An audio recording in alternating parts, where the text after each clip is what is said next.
Now, you've been involved in the court case. Well, Bella's wife has has launched a court case against you and Najib and Rosmar. Now, tell me what happened while Najib was still Prime Minister. Tell me what happened during that court case. Well, it's been a very long haul for me. I have been distracted from my business because of this case. I've lost a lot of benefactors because of this case. And I've been literally held at ransom by Najib and his emissaries, not to testify against him, not to give testimony, not to sign affidavits against him in court. And I've been held in this manner for the last 7 years. I didn't have a choice. Every time I terminated their lawyer, they would bring up a matter and say, we're taking action against you. The income tax department is winding you up right now. The bank is calling on a loan which was settled through a settlement agreement in 2013. In 2017, 2 days after Najib's political secretary, chief political secretary, was appointed the chairman of the bank sued me for monies which we have already settled through a settlement agreement in 2013. And this is 4 years later. So my hands are tied. I cannot speak. But that didn't stop me. When I terminated the employment of Tan Sri Shafi, I had given... So just because it's going to be, people won't understand this, so it's important that we get it clearly. Yes. Tell me, so what happened? Did you have your own lawyers to begin with, and you wrote an affidavit explaining what happened that night? What really happened, I filed, when Pierre Bala's widow filed the case against us, I filed a statement of defense using another lawyer. And in that statement of defense, I explained very clearly what actually transpired. The night I prepared it, the next day was the deadline for submission. I prepared it at night, I emailed it to the plaintiff's lawyer.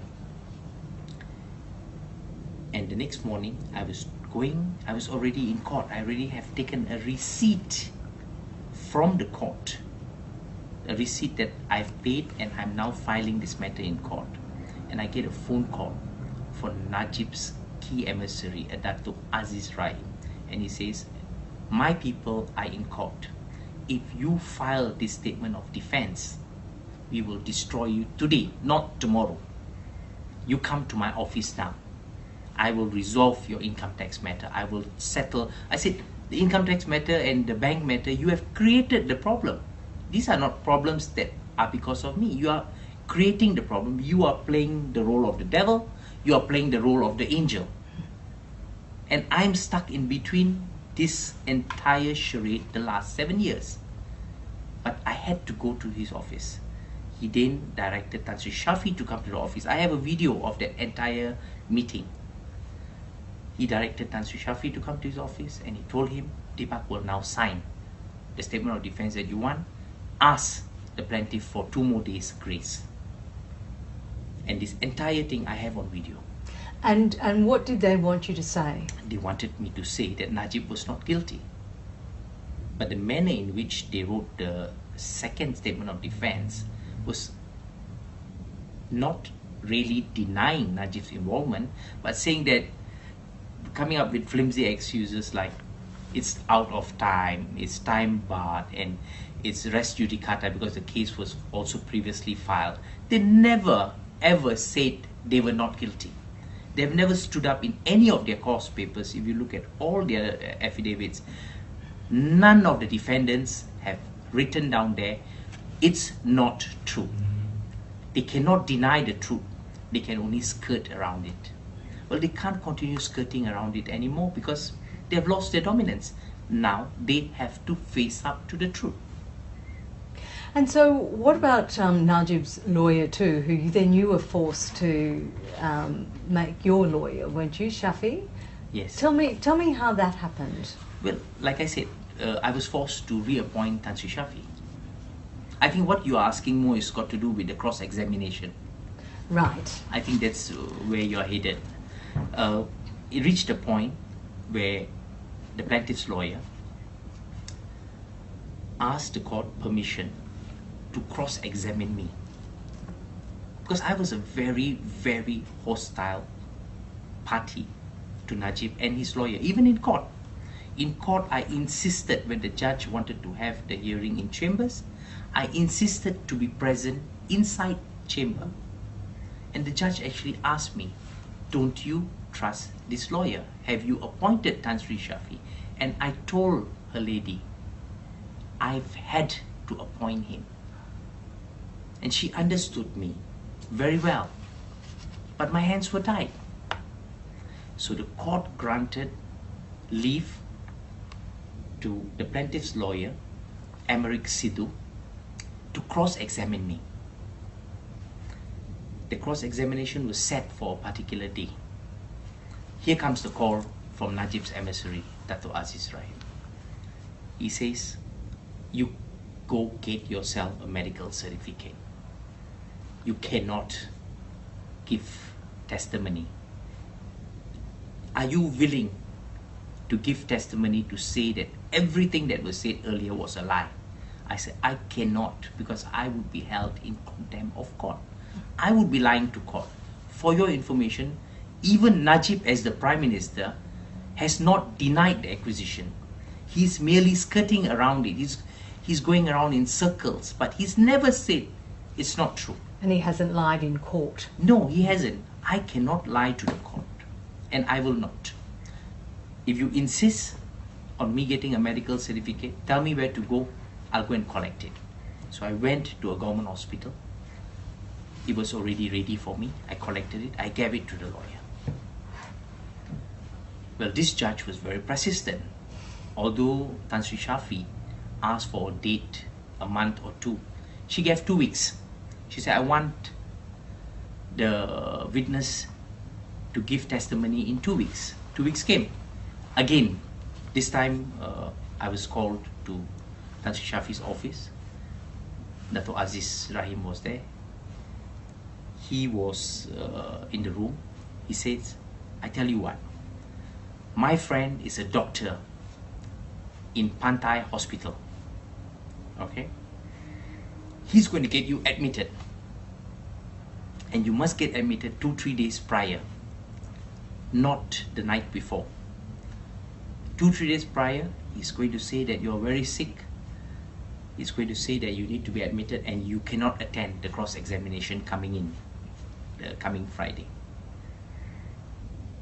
Of course, I didn't have a choice. My hands are tied. I made it loud and clear in the most silent of terms to whoever was involved in the case that I didn't have a choice.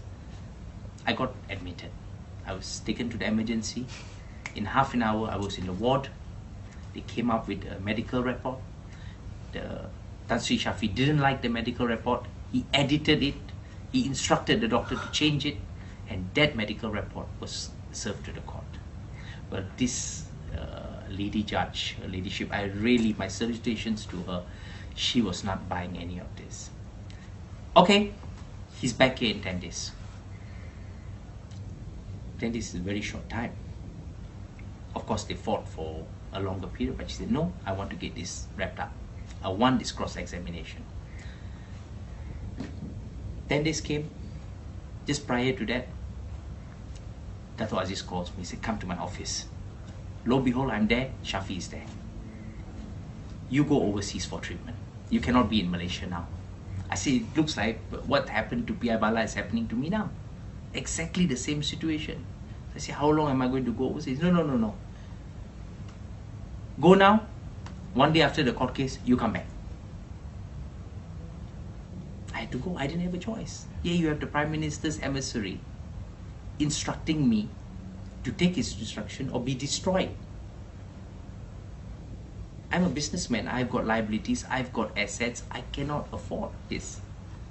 I did what they wanted. I went overseas. The judge came up with a judgment. She said, no, even though he's not here, because you all have prevented him from giving testimony, I'm granting the cross-examination that this cross-examination, the decision on this cross-examination will be given. All right? Then came the elections. And things have changed. And so the court case is going... The hunter has become the hunted. The hunter has become the hunted. The whole thing has changed now. Now, the first thing I did was, I went to a new lawyer, a very prominent gentleman, Dato' R.K. Nathan. He is a former judge. I explained to him the entire situation. He told me to quickly write to the court, tell the court that whatever was to be asked during the cross-examination, we affirm it. We affirm that Shafi was actually not appointed by me, but by Najib. I have never paid Shafi a single cent. All payments to Shafi came from Dato' Najib. Second, that the statement of defense that I filed first, which was served on the plaintiff's lawyer, was the only true statement of defense. And who wrote the second one? Shafi. And Shafi is now defending Najib. Najib, yes. And Shafi himself is being charged. He himself has been charged. So what do you make of that? The fact that Shafi is now defending Najib? It's meant to happen. Birds of the same feather flock together. It is meant to be. He knows all of Najib's dark secrets. Why do you think no action has been taken against Shafi so far? I believe that there are actions being filed. I was informed that the plaintiffs were trying to serve on him legal documents with regards to contempt proceedings, but he's been awaiting taking service. But he has recently, as early as this evening, taken service of these court documents. So they are initiating contempt proceedings against him.